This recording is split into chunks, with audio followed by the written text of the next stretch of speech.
नमस्ते बच्चों। हम इंटीग्रेशन पढ़ रहे थे। क्लास 12th में हमारा सीबीएसई का पार्ट चल रहा था इंटीग्रेशन, जिसमें हम आज इंटीग्रेशन बाय सब्स्टिट्यूशन पढ़ेंगे। इसमें हमें दो फंक्शन गिवन होंगे और दोनों फंक्शन में हमें ये डिसाइड करना होगा कि एक तो डिफरेंशिएशन होगा और एक इंटीग्रेशन होगा। तो किस टाइप क्या बनती है, तो देखो ऐसे गिवन होगा, एक एफ एक्स है और एक आपके पास क्या होगा, एफ डैश एक्स। यानी कि एक फंक्शन है, एक फंक्शन का डिफरेंशिएशन और डीएक्स। अब आपको ये पहचानना होगा क्वेश्चन में कि कौन फंक्शन है और कौन उसका डिफरेंशिएशन है। ये ऐसे मल्टीप्लाई में हो सकता है, ये ऐसे भी हो सकता है कि पहले डिफरेंशिएशन दे रखा हो फिर फंक्शन दे रखा हो। ये ऐसे भी हो सकता है कि जैसे कि पहले फंक्शन दे रखा हो, नीचे उसका क्या दे रखा हो, डिफरेंशिएशन डिवाइड में। या ये ऐसे भी हो सकता है, ऊपर डिफरेंशिएशन दे रखा हो, नीचे क्या हो, फंक्शन हो। कुल मिला के बात यह है कि आपको दो फंक्शन गिवन होंगे, वो मिक्स फंक्शन भी हो सकते हैं और डायरेक्ट मल्टीप्लीकेशन में भी हो सकते हैं और डिवाइड में भी हो सकते हैं। कहीं भी आपको पहचानना होगा कि कौन फंक्शन है और कौन उसका डिफरेंशिएशन है, और उसके बाद में हम इसमें टी सब्स्टिट्यूशन लगाएंगे और उसके बाद में सॉल्व करेंगे। तो देखो इसमें क्वेश्चन कैसे बनते हैं, मैं आपको क्वेश्चन से समझाता हूं। तो देखो जैसे मेरे पास क्वेश्चन है, integration of 2x upon 1 plus x square और बाहर लगा दिया मैंने dx। ये मेरा क्वेश्चन है। अब हमें देखना है कि इसमें कौन तो एफ एक्स है और कौन एफ डैश एक्स है। तो समझो, क्या मैं 2x का डिफरेंशिएशन करूंगा तो 1 प्लस एक्स स्क्वायर आ सकता है? नहीं आएगा। 1 प्लस एक्स स्क्वायर का डिफरेंशिएशन करूं तो 1 का तो डिफरेंशिएशन 0 होता है, एक्स स्क्वायर का कितना होगा, 2x, यानी कि 2x आ रहा है।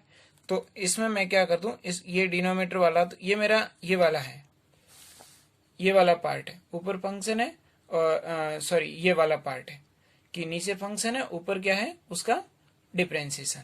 तो हमें ये वाला पार्ट इसमें अप्लाई करना। अब देखो, अब मैं इसको डिनोमिनेटर को क्या करता हूं, मैं टी सब्स्टिट्यूट करता हूं। तो देखो इसको टी पुट करने के बाद कैसे लिखते हैं, आपको लिखना है put 1 plus x square is equal to t. ये टी अपनी ओर से मानना, आप यहाँ टी की जगह पी मान लो, ए मान लो, बी मान लो, आप कुछ भी मान सकते हैं। मैं टी लेके चल रहा हूँ। अब देखो, अब जब मैं इसका डिफरेंशिएशन करूंगा तो 1 का डिफरेंशिएशन 0 होगा, एक्स स्क्वायर का डिफरेंशिएशन कितना होता है, 2x, और टी का एक्स के रिस्पेक्ट में कितना होगा, dt अपॉन dx। ध्यान रहे यहाँ x के रिस्पेक्ट में ही डिफरेंशिएशन करना है, जिस फंक्शन को हम पुट कर रहे हैं उसके रिस्पेक्ट में। अब इस dx को मैं इस 2x के मल्टीप्लाई में भेज सकता हूँ, तो 2x dx is equal to dt। इस dx को मैंने इसके मल्टीप्लाई में भेज दिया। अब मैंने इसको क्या लिख दिया, ऐसे 2x dx upon 1 plus x square. अब ये तो कौन है, t है, और ये 2x dx पूरा कौन है, dt। तो ये हो गया dt अपॉन टी। इसको dt रख दिया और इसकी वैल्यू क्या रख दी मैंने, t। अब आप जानते हैं 1 अपॉन टी यानी कि 1 अपॉन एक्स का इंटीग्रेशन क्या होता है, log x। तो 1 अपॉन टी का क्या होगा, log mod t, और t की वैल्यू आप जानते हैं, t कितना है, 1 प्लस एक्स स्क्वायर।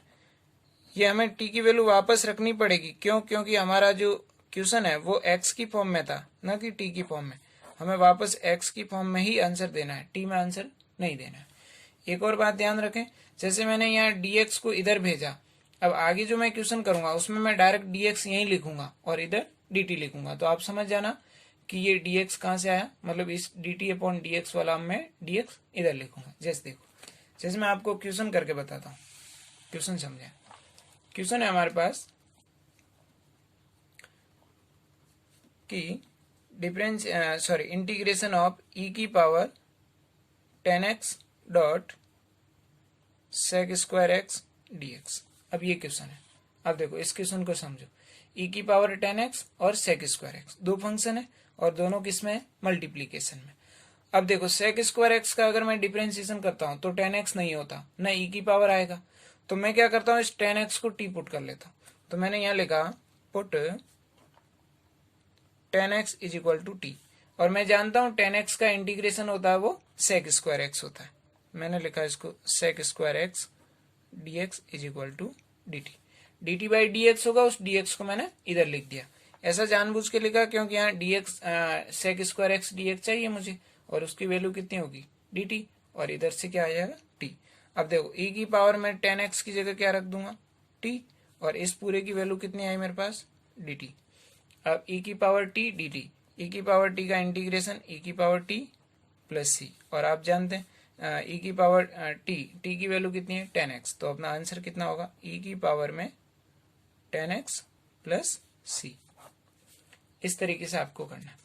ये जो मैंने स्टार्ट किया था आज, इसको सब्स्टिट्यूशन में आज हमने स्टार्ट किया है, वो है पार्ट 1। अब इसमें मैं अभी अपन और क्वेश्चन प्रैक्टिस करेंगे। उसके बाद में जैसे इसमें बहुत टाइप के क्वेश्चन बनते हैं, सब्स्टिट्यूशन में बहुत टाइप के क्वेश्चन बनते हैं, तो इसमें कम से कम 5-6 पार्ट बनेंगे। तो मैं पार्ट वाइज, तो आप जब इसको देखें तो ऐसे देख लें, ये पार्ट 1 है, फिर पार्ट 2 बनाऊंगा, फिर पार्ट 3, पार्ट 4, पार्ट 5, ऐसे जब तक क्वेश्चन खत्म ना हो जाए बहुत सारे क्वेश्चन की प्रैक्टिस कराऊंगा। मैं आपको सारे लाइन से और पूरा सिलेबस पढ़ाऊंगा। इसमें ऐसा नहीं है कि कुछ क्वेश्चन करा दिए फिर छोड़ दिया। अभी मैंने जैसे मैट्रिक्स डाल रखा है, अभी मैंने कुछ वीडियोज मैट्रिक्स के डाले हैं, ITF के डाले हैं, इनवर्स ट्रिग्नोमेट्री फंक्शन के डाले हैं, डिफरेंशिएशन के डाले हैं और इंटीग्रेशन के। इस तरीके से मैं डाल रहा हूँ। अब मैं मतलब कुछ इसमें, जैसे ये इंटीग्रेशन बाय सब्स्टिट्यूशन पढ़ रहे हैं, इसमें कम से कम 5-6 पार्ट होंगे, तो इंटीग्रेशन के ऐसे सारे पार्ट डालूंगा। अभी मैट्रिक्स में मैंने कम से कम 8 या 9 पार्ट डाल रखे हैं, उसके बाद मैं उसको वापस आगे कंटिन्यू करूंगा।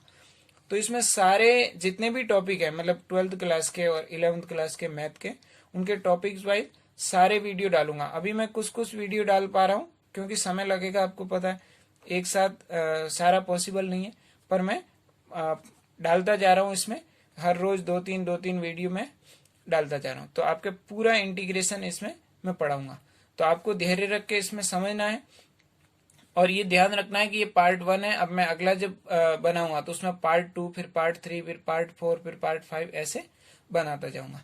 तो आपको इस चीज का ध्यान रखना है। अब देखो इसी में और हम क्वेश्चन प्रैक्टिस करते हैं, तो मैं देखो इसमें और आपसे क्वेश्चन बताता हूँ कि और इसमें क्वेश्चन किस टाइप से बनते हैं और आप कैसे इसमें प्रैक्टिस करोगे। तो देखो जैसे मेरे पास क्वेश्चन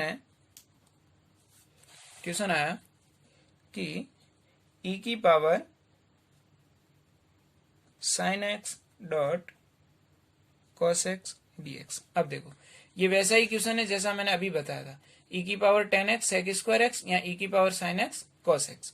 अब देखो अगर मैं इस cos x को t रखता हूं तो cos x का डिफरेंशिएशन माइनस sin x होता है, बट यहाँ माइनस नहीं है। दूसरी बात है कि ये e की पावर में, तो हम उस sin x को e की पावर में नहीं बैठा सकते, तो मैं क्या करता हूँ, इस sin x को e की पावर में जो sin x है उसको t रखता हूँ। तो देखो put sin x is equal to t. sin x का डिफरेंशिएशन क्या होता है, cos x dx is equal to dt। अब देखो अब ये तो dt हो जाएगा और ये e की पावर t और dt। अब पिछले क्वेश्चन की तरह हो गया, e की पावर t का इंटीग्रेशन e की पावर t प्लस c, और e की पावर में t की वैल्यू कितनी है हमारे पास sin x, तो e की पावर sin x और प्लस का c, ये हमारा आंसर बन गया। इस टाइप से आपको इन क्वेश्चन को सोल्व करना है। अब और मैं नेक्स्ट क्वेश्चन कराऊंगा, वो आपको नेक्स्ट पार्ट में पढ़ना है।